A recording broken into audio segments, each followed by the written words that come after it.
For decades, relatively easy access to space and the big profits to go with it have dangled elusively just over the horizon. With a little more R&D money and a few more advances in the technology, the thinking went space would be ours. But are we there yet? More than a few signs are pointing in the direction of a robust, varied space age of viable commercialization, as well as more audacious goals than we've seen in generations. Welcome to the Sunday Scaries. On the practical side, advances in reusable rockets, lowered per launch costs, and miniaturization of satellites are opening up business opportunities well beyond aerospace and defense into hardware and telecom. According to a report, the global space industry is expected to generate revenue of $1.1 trillion or more in 2040, up from the current $350 billion. On the dream side, Amazon founder Jeff Bezos recently outlined a long-term vision for putting 1 trillion people in space colonies, with one small step coming soon, and infrastructure starting with lunar lander Blue Moon. "We are going to build a road to space," Bezos said at the unveiling of his plans. And then amazing things will happen. Amazing things already are. One indication that big business is taking space more seriously is that interest has moved from the fringe to the mainstream. While space retains an undeniably speculative aspect, especially around development of business models, a number of factors are coming together now to suggest that big business's foray into space is here. Satellites to capture geospatial data are potentially quite lucrative, tracking shipping movements, deforestation, or the location of mining deposits. A sustainable business model for many is clearly the goal. For others, though, sustaining losses is a small price to pay for the pursuit of something larger and potentially more meaningful. Bezos, for instance, has said he is willing to sell $1 billion of Amazon stock per year in exchange for adventure and knowledge in space. In 2019, 95% of the estimated $366 billion in revenue earned in the space sector was from the Space for Earth economy, that is, goods or services produced in space for use on Earth. The Space for Earth economy includes telecommunications and internet infrastructure, Earth observation capabilities, national security satellites, and more. This economy is booming, and though research shows that it faces the challenges of overcrowding and monopolization, projections for its future are optimistic.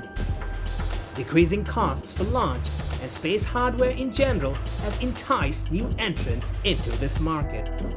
Now, companies in a variety of industries have already begun leveraging satellite technology, as well as access to space to drive innovation and efficiency in their earthbound products and services.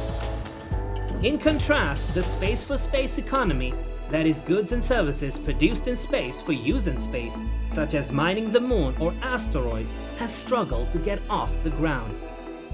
As far back as the 1970s, research commissioned by NASA predicted the rise of a space-based economy that would supply the demands of hundreds, thousands, even millions of humans living in space, dwarfing the Space for Earth economy.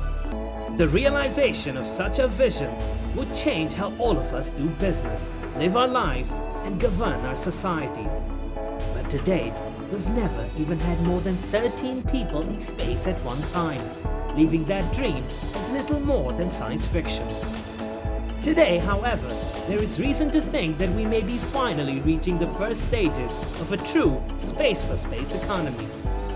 SpaceX's recent achievements, as well as upcoming efforts by Boeing, Blue Origin, and Virgin Galactic to put people in space sustainably, mark the opening of a new chapter of spaceflight led by private firms.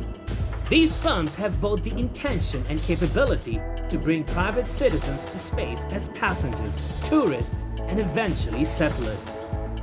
Ultimately, opening the door for businesses to start meeting the demand those people create over the next several decades, with an array of Space for Space goods and services.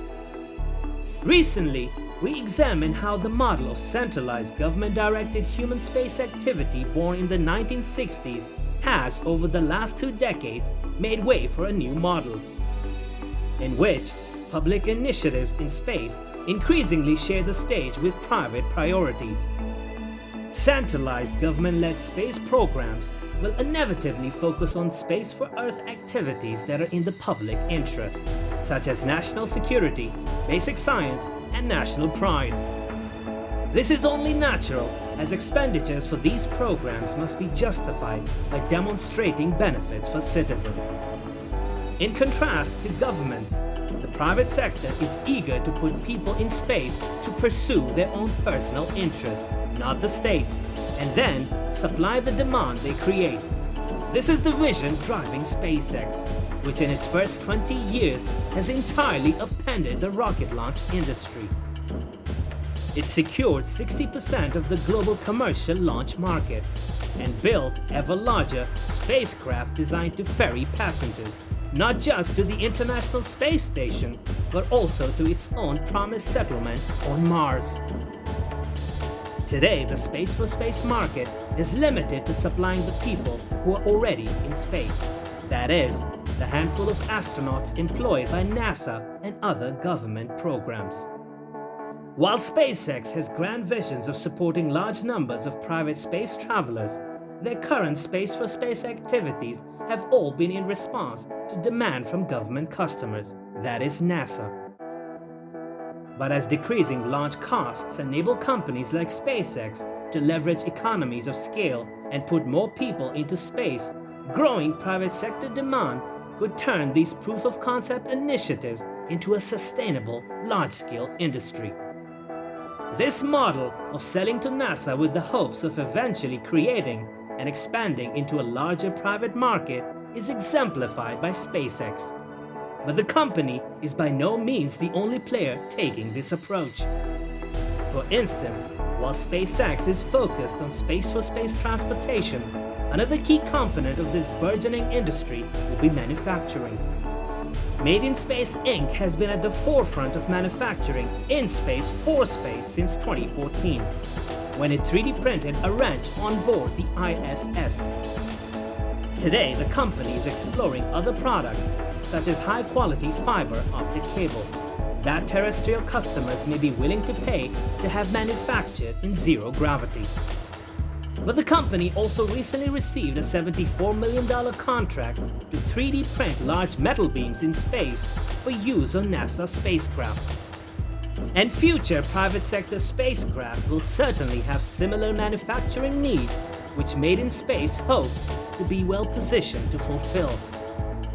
Now, just as SpaceX has begun by supplying NASA but hopes to eventually serve a much larger private sector market, Made in Space's current work with NASA could be the first step along a path towards supporting a variety of private sector manufacturing applications, for which the costs of manufacturing on Earth and transporting it into space would be prohibitive. In our childhood, we used to hear that sky's the limit, and now we are realizing why the dreams are getting in reach, but the canvas, our target, is stretching day by day. We don't know where we'll get, but one thing's for sure, that we are headed in the right direction. We hope that you liked our video, and if you did, then don't forget to subscribe and click the bell icon.